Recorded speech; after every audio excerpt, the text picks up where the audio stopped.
Hello, welcome to the Grow Your Wealthy Mindset podcast, where it is all about helping amazing physicians just like you create a wealthy life free from burnout and with the financial security to practice medicine on your own terms. I'm your host, Dr. Elisa Chiang. Hello, and welcome back to the Grow Your Wealthy Mindset podcast. As physicians, we are busy people. I know most physicians laugh at the idea that working full-time is working 40 hours a week. So when we have time, the last thing many people want to do is organize their finances. The more systems you can set up, the less work you personally have to do, and the more likely the task will get done.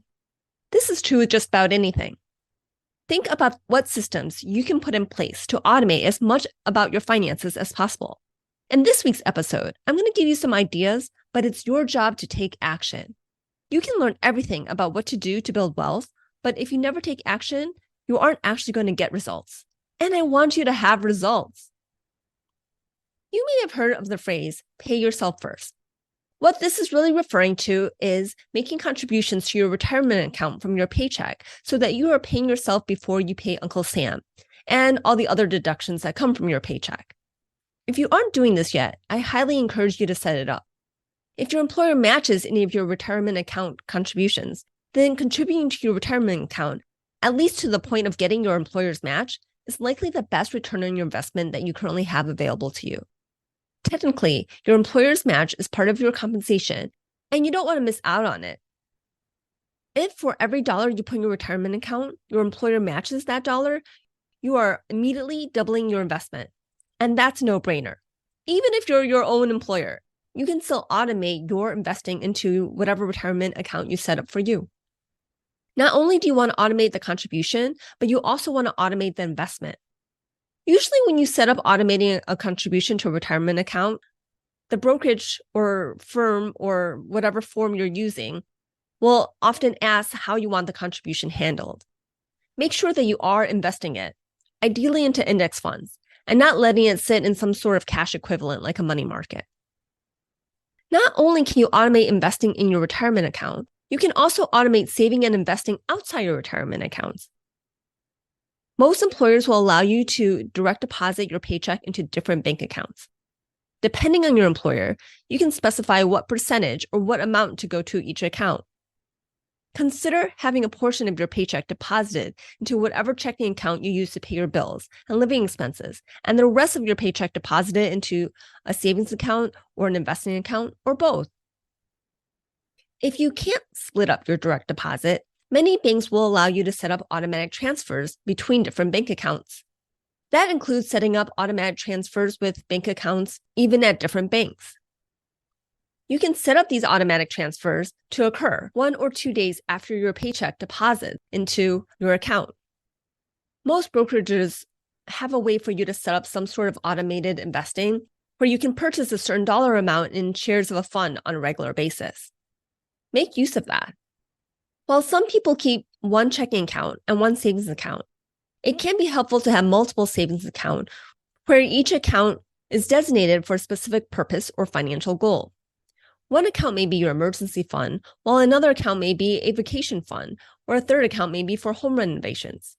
You can set up regular contributions into each account to reach those goals. If you're working on building up your emergency fund, consider setting up an automatic transfer to put a set amount of money into that account that holds your emergency fund with each paycheck. Once the emergency fund is at its goal amount, you can then divert the money that was being transferred there to another account, like your travel account or a general savings account. This all goes into building a system that works well for you. For most people, I would advise a minimum of 3 accounts.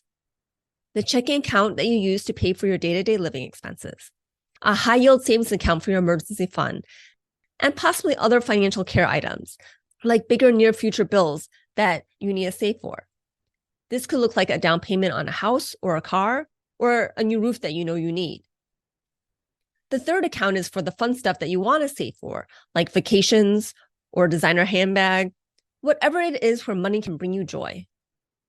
Depending on your situation and income, you may also want to consider a brokerage account for additional retirement investment outside of your retirement accounts. Most physicians would benefit from putting more than the max contribution allowed to a 401k or 403b towards retirement. You may also have 529 accounts to fund if paying for your children's college is one of your financial goals.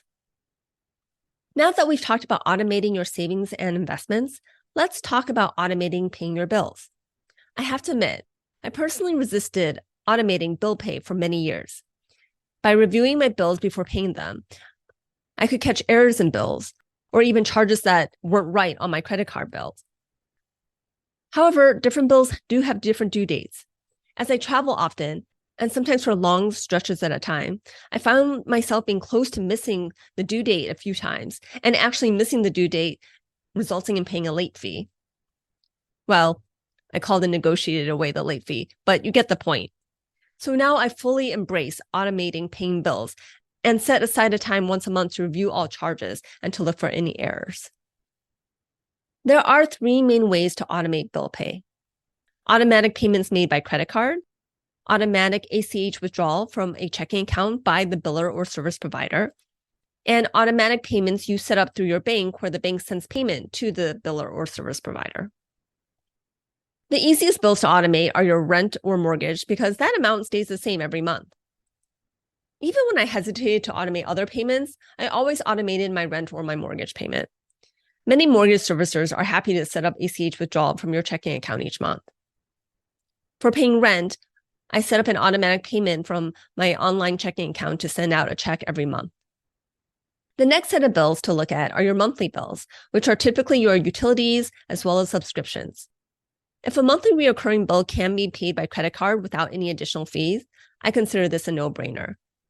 And so do many subscription services, since they want you to set it and forget it and keep paying for the service.